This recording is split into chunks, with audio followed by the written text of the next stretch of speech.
வணக்க நம்பளே. தாவேக்காவோட முதல் பிரச்சாரம் திருச்சியில் இன்று நடைபெற்றது.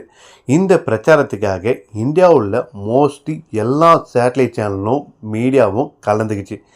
விஜய் என்ன பேச போகிறார் அப்படின்னு ஆவலை காத்துட்டு இருக்கும்போது இந்தியாவில் இருக்க லீடிங் இங்கிலீஷ் டிவி சேனலான NDTV ரிப்போர்ட்டரை தாவேக்கா நிர்வாகிகள் மற்றும் தொண்டர்கள் அவரை அசிங்கப்படுத்தும் விதமாக அவர் முன் நின்று டான்ஸ் ஆடுவதும் தாவேக்காவுடைய துண்டை அவர் மேலே வீசுவதும் என கேலியும் கிண்டலும் செய்துள்ளனர். இதனை ஒரு பத்திரிகையாளராக இருந்து அவர்களுக்கு ஒரு கண்டனத்தையும் நாம் பதிவு செய்ய வேண்டும்.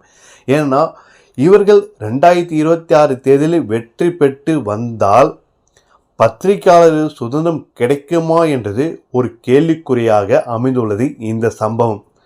ஏன்னா இந்தியாவில் லீடிங் மோஸ்ட்லி இங்கிலீஷ் சேனலில் ஒரு சீனியர் ரிப்போர்ட்டராக அவர் இருக்கார்.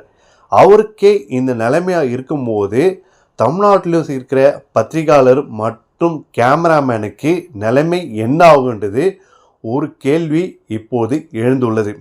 இதனால் ஒரு சின்ன பகுத்தறிவு கூட இல்லாத தாவேக்கா நிர்வாகிகள் மற்றும் தொண்டர்கள் 2026 தேர்தலில் வெற்றி பெற்று வந்துவிட்டால் பத்திரிகையாளரும் மற்றும் கேமராமேனோட நிலைமை என்ன ஆகும் என்றது ஒரு கேள்விக்குறி இப்போதே எழுந்துள்ளது.